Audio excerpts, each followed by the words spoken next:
Hello friends, आज हम बात करेंगे यूजफुल टॉपिक के बारे में। एंजियोप्लास्टी के बाद स्टेंट रिलेटेड प्रॉब्लम्स को क्या हम कम कर सकते हैं, और कर सकते हैं तो क्या इंपॉर्टेंट टिप्स है जिससे हम इसको कम कर सकते हैं, कुछ हद तक कंट्रोल करने का प्रयास कर सकते हैं। ये इंपॉर्टेंट इशू है क्योंकि हर बार लोगों को लगता है कि साहब स्टेंट तो कर दिया है, दोबारा तकलीफ नहीं आएगी, इसके लिए हम क्या कर सकते हैं, क्या हम कुछ कर भी सकते हैं। इस कॉन्सेप्ट को हम समझने का प्रयास करेंगे। टॉपिक पर जाने से पहले जो लोग हमारे चैनल पर नए हैं उन्हें रिक्वेस्ट करूँगा कि चैनल को सब्सक्राइब करें, वीडियोस को लाइक और शेयर करें। सबसे पहले तो देखिए, एक चीज़ समझने की ज़रूरत है कि अगर आप मेडिसिन भी लेते रहे, एक्सरसाइज भी करते रहे, डाइट भी करते रहे, कोलेस्ट्रॉल भी कम करें, सारी चीज़ों का भी परहेज करें, तो भी स्टेंट रीब्लॉकेज का चांस जीरो नहीं कर सकते। क्योंकि स्टेंट रीब्लॉकेज का जो मैक्सिमम 5% जो चांस है मेडिकेटेड स्टेंट के साथ, वो स्टेंट की प्रॉपर्टीज पर डिपेंड करता है। वो इस बात पर डिपेंड करता है कि स्टेंट नली के साथ किस तरह से इंटरेक्ट कर रहा है। स्टेंट को जब हम नली में लगा रहे हैं तो बॉडी के साथ वो कैसा बिहेव कर रहा है, यानी कि रूज कितनी बन रही है, जो कि आपके डाइट से इफेक्टेड नहीं है। ये जो कोलेस्ट्रॉल का ब्लॉकेज है ये वैसा नहीं है जो स्टेंट के अंदर बन रहा है। नॉर्मल जिस ब्लॉकेज को ट्रीट करने के लिए हमने स्टेंट डाला था वो कोलेस्ट्रॉल का ब्लॉकेज था, लेकिन स्टेंट के अंदर जो रूज बन रही है वो सेल्स की लाइनिंग है, कोलेस्ट्रॉल का ब्लॉकेज नहीं है। तो ज़्यादातर केस में स्टेंट में जो रूज आती है, जो रीब्लॉकेज होता है, वो मेडिकेशन से कुछ हद तक आप उसको कम कर सकते हैं। यानी मेडिकेशन से स्टेंट में क्लॉटिंग का चांस को कम कर सकते हैं। मेडिसिन बंद करने से स्टेंट में क्लॉटिंग का चांस बढ़ जाएगा, लेकिन आप उसको तेल घी कम करके, एक्सरसाइज करके, डाइट करके बहुत ज़्यादा उसको इफेक्ट नहीं कर सकते। हाँ, लॉन्ग टर्म स्टेंट के रीब्लॉकेज या कोई 5-10 साल बाद स्टेंट में जो नया रीब्लॉकेज आता है, नया लेजन बनता है, वो डेफिनेटली आपके डाइट, एक्सरसाइज से और लाइफस्टाइल मॉडिफिकेशन से उसमें फ़र्क पड़ेगा। लेकिन अगर आप पहले 6 महीने में जो स्टेंट में रीस्टेनोसिस या क्लॉटिंग आता है या पहले 1 साल में आता है, उसको कम करने के लिए मेनली आपकी दवाओं का ही सबसे इंपॉर्टेंट रोल है। इसके अलावा लाइफस्टाइल मॉडिफिकेशन का कुछ हद तक रोल है, लेकिन उससे आप 100% इफेक्टिव हो जाएगा और वो बिल्कुल ही रोक देगा रीब्लॉकेज को। यानी कि अगर पेशेंट ये क्लेम करता है कि साहब मैं दवा भी ले रहा था, एक्सरसाइज भी कर रहा था, परहेज भी कर रहा था, तो मेरा रीब्लॉकेज जीरो होना चाहिए, वैसा यूजली पॉसिबल नहीं है। रीब्लॉकेज का चांस फिर भी 5% रहता है। यदि सारी परहेज और सारा प्रिकॉशन भी रखा जाए तो आप उसको पूरी तरह से जीरो नहीं कर सकते। तो इस कॉन्सेप्ट को समझना जरूरी है। लोगों को ऐसा लगता है कि अगर मैंने सारा चीज़ों का ध्यान रखा तो फिर भी क्यों रीब्लॉकेज आया, इसका मतलब डॉक्टर ने अच्छे से एंजियोप्लास्टी नहीं करी, पर ऐसा नहीं है। इंटरनेशनल डेटा जो सजेस्ट करता है कि even with best possible scenario, सब कुछ करने के बावजूद भी स्टेंट को बॉडी एक्सेप्ट करेगी या नहीं करेगी, वो करने के बाद ही पता चलेगा। और 100 लोगों को आप स्टेंट लगाओगे दवा वाला तो किन्हीं 5 लोगों में रीब्लॉकेज आएगा। हाँ, कुछ फैक्टर्स ऐसे हैं जो उसको इन्फ्लुएंस करते हैं, वो हम बात करेंगे, लेकिन उसको जीरो आप नहीं कर सकते। और सिर्फ डाइट को कंट्रोल करके या तेल की खाना बिल्कुल जीरो भी कर दोगे, आप मान लीजिए कि स्टेंट में रीब्लॉकेज 6 महीना आता है तो लोग बोलेंगे भाई हम तो तेल बिल्कुल बंद कर दिया 6 महीना, तो अब रीब्लॉकेज नहीं आना चाहिए। तो ये ब्लॉकेज कोलेस्ट्रॉल का है ही नहीं।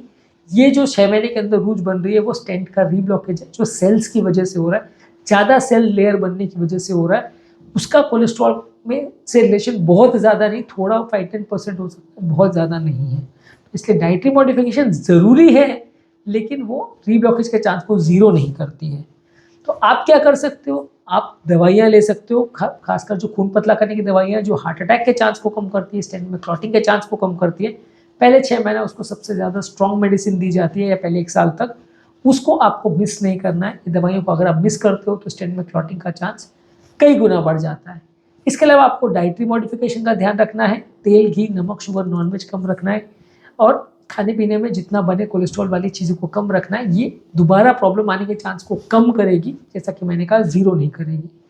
इसके अलावा आपको ब्लड प्रेशर को मॉनिटर करना है, ब्लड प्रेशर का ध्यान रखना है, कोलेस्ट्रॉल को कम करना है, रेगुलर एक्सरसाइज करना है। जितना ज़्यादा एक्सरसाइज करेंगे उतना आपका बॉडी वेट कम होगा, उतना ब्लॉकेजेस या प्रॉब्लम्स होने का चांस कम होगा, ओवरऑल सूजन या इन्फ्लेमेशन भी कम होगी। इसके अलावा कोई व्यसन नहीं करना है, स्मोकिंग, ड्रिंकिंग, अल्कोहल, तंबाकू कुछ भी नहीं होना चाहिए। आपको अगर डायबिटीज़ है तो उसको अच्छी तरह से कंट्रोल करना है। डायबिटीज़ वाले पेशेंट को नॉर्मल से 2-3 गुना ज़्यादा रीब्लॉकेज का चांस होता है।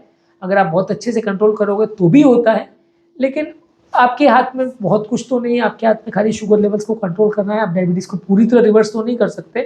अगर एक्सरसाइज वगैरह करके आप थोड़ा बहुत उसको रिवर्स कर सको तो बहुत अच्छी बात है, लेकिन डायबिटीज़ अगर है तो थोड़ा रीब्लॉकेज का चांस नॉर्मल से थोड़ा ज़्यादा ही होगा। इसके अलावा हाइड्रेशन अच्छा रखना है, पानी ज़्यादा पीना है। बॉडी अगर डिहाइड्रेटेड होती है तो बीपी कम होता है, जिससे स्टेंट रिलेटेड प्रॉब्लम्स और क्लॉटिंग का चांस बढ़ जाता है। एंजियोप्लास्टी के बाद किडनी का प्रॉब्लम होने का चांस भी बढ़ जाता है। इसके अलावा आपको मेंटल स्ट्रेस कम करना है, दिमाग पर मानसिक तनाव नहीं होना चाहिए। योगा, प्राणायाम, डीप ब्रीदिंग एक्सरसाइज करके मानसिक तनाव को कम रखना है। रेगुलर डॉक्टर के साथ हेल्थ चेकअप करना है आपको। कई लोग का ऐसा रहता है कि एंजियोप्लास्टी के बाद वो 2-4 साल बाद सीधे ही डॉक्टर को दिखाते हैं, तो वैसा मत करिए। पहला फॉलोअप 10 दिन बाद, फिर 1 महीने बाद, फिर 2-3 महीने बाद, इस तरह से डॉक्टर को रेगुलर दिखाते रहिए। अलग अलग डॉक्टर का फॉलोअप का पैटर्न, फ्रीक्वेंसी अलग अलग होगा, तो उसको आपको फॉलो करना है जिस हिसाब से आपके डॉक्टर ने आपको इंस्ट्रक्ट किया है। इसके अलावा बॉडी के हाइजीन का ध्यान रखना है, साफ सफाई का ध्यान रखना है, दांतों की हाइजीन का ध्यान रखना है। किसी भी तरह का बॉडी में इन्फेक्शन क्लॉटिंग को ट्रिगर कर सकता है। कोई भी अगर तकलीफ हो तो आपको आपके हेल्थ केयर प्रोवाइडर और आपके डॉक्टर के साथ संपर्क करना है, उसको बताना है, खुद को एजुकेट करना है, बीमारी क्या है, कैसी है, किस तरह के वार्निंग साइंस है, क्या होगा तो पता चलेगा कि ब्लॉकेज है, क्या होगा तो पता चलेगा कि मसल पेन है, उनमें डिफ्रेंशिएट कैसे करेंगे उसको समझना है। सडन इमरजेंसी अगर घर पर हो तो उसे कैसे मैनेज करना है ये सीखना है। इमरजेंसी में घर पे क्या करना है, क्या क्या चीज़ों से फ़ायदा होगा, क्या चीज़ों से नुकसान होगा, इमरजेंसी में पैनिक नहीं करना है, वो सब चीज़ों को समझना है। हमने ऑलरेडी चैनल पर इमरजेंसी मैनेजमेंट पर काफ़ी वीडियोज़ किए, तो आप चेकआउट कर सकते हैं। खुद को इन्फॉर्म करना है, एजुकेट करना है, सारे फैमिली मेम्बर्स को भी एजुकेट करना है कि वो बीमारी को समझे। अगर पेशेंट के फैमिली मेम्बर्स एजुकेटेड और कोऑपरेटिव होंगे तो बीमारी को कंट्रोल करना ज़्यादा ईजी होगा।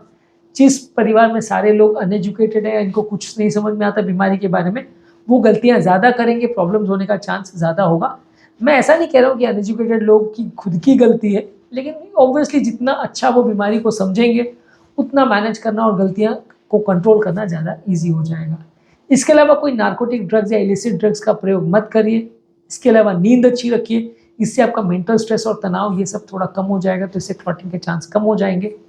खून पतला करने की या ब्लड थिनिंग मेडिसिन जो है ये पहले 6 महीना ज़्यादा स्ट्रॉन्ग चलती है, तो वो कंटिन्यूसली लेते रहे। साइड इफेक्ट्स अगर हो तो डॉक्टर को बताइए। कोई भी अननेसेसरी हर्बल मेडिसिन या सप्लीमेंट्स लेने से पहले डॉक्टर से पूछिए, कई बार ये ओवरवर्क कर जाती हैं, बाकी चीज़ों के साथ रिएक्शन कर जाती है, जिससे प्रॉब्लम होने का चांस बढ़ जाता है। तो एक्स्ट्रा कोई भी हर्बल सप्लीमेंट्स या इस तरह की कोई भी चीज़ें आप ले रहे हैं तो डॉक्टर के साथ थोड़ा ध्यान करके डिस्कस करिए ताकि प्रॉब्लम्स ना हो। सडनली बीपी फ्लक्चुएट या कॉम्प्रोमाइज़ नहीं होना चाहिए। कोई भी कारण से, लूज मोशन से, वॉमिटिंग से सडनली बीपी अगर लो हो जाता है तो स्टेंट का क्लॉटिंग का चांस बढ़ जाता है। तो बीपी को बहुत कम या ज़्यादा ना होने दीजिए। कोई भी ऐसी चीज़ मत खाइए जिससे बॉडी में सडन एलर्जिक रिएक्शन हो जाए। एलर्जी सडनली अगर होती है तो स्टेंट में क्लॉटिंग का या रीब्लॉकेज का चांस ट्रिगर हो सकता है, तो एलर्जी नहीं होनी चाहिए। धूप में भी निकले और किसी को अगर फोटो सेंसिटिविटी हो या सन का एलर्जी हो तो उससे भी थोड़ा बचने की आवश्यकता है, ये भी थोड़ा सा डेंजरस हो सकता है। ट्रैवल करने के लिए कहीं पे भी बाहर जाएं तो थोड़ा ज़्यादा कॉशियस रहिए, क्योंकि दवाइयों को कई बार लोग मिस कर देते हैं, चीज़ों का ध्यान नहीं रखते, इससे भी प्रॉब्लम आती है। हर तरह की इमरजेंसीज को हैंडल करने के लिए एक प्रॉपर कम्युनिकेशन प्लान या सब चीज़ को इमरजेंसी मैनेजमेंट का प्लान होना चाहिए, ताकि आप कोई भी इमरजेंसी में पैनिक ना करो। सारे आपके केयर गिवर्स को प्रॉपर एजुकेट करने की आवश्यकता है, ताकि सब लोग मिल की बीमारी के साथ अच्छी तरह से मैनेज कर सकें। पेशेंट को डिप्रेशन या साइकोसिस में जाने नहीं देना है। काफ़ी पेशेंट एंजियोप्लास्टी या स्टेंट के बाद डिप्रेशन में चले जाते हैं, बीमारी की वजह से टेंशन या घबराहट में आ जाते हैं, तो वो नहीं होने देना है, नहीं तो उससे भी दवाइयाँ लेना पेशेंट बंद कर सकता है। क्लॉटिंग का चांस पेशेंट का बढ़ सकता है। इसके अलावा पेशेंट की अगर फैमिली हिस्ट्री इंपॉर्टेंट प्रॉब्लम की तो जेनेटिक काउंसलिंग भी होना चाहिए, ताकि लोग जिन लोग को रिस्क ज़्यादा है उनको पहले से पता रहे कि हमको रिस्क ज़्यादा है और वो ज़्यादा ध्यान दे सकें। रेगुलर चेकअप्स और फॉलोअप्स की ज़रूरत है, रेगुलर टेस्ट करने की ज़रूरत है। अगर ज़रा भी पेन हो रहा है तो तुरंत ECG वगैरह करने की ज़रूरत है। इसके अलावा आप व्हाट्सएप और सोशल मीडिया पे सपोर्ट ग्रुप्स बना सकते हैं, जिसमें आपकी तरह की बीमारियों से पीड़ित लोगों के साथ आप अटैच कर सकते हैं, उनके साथ ज्वाइन कर सकते हैं, उनके साथ बीमारी को डिस्कस कर सकते हैं और टिप्स शेयर कर सकते हैं। ये सभी चीज़ों को करने से आपके स्टेंट का क्लॉटिंग का चांस काफ़ी हद तक कम हो जाएगा, रीब्लॉकेज का चांस काफ़ी हद तक कम हो जाएगा।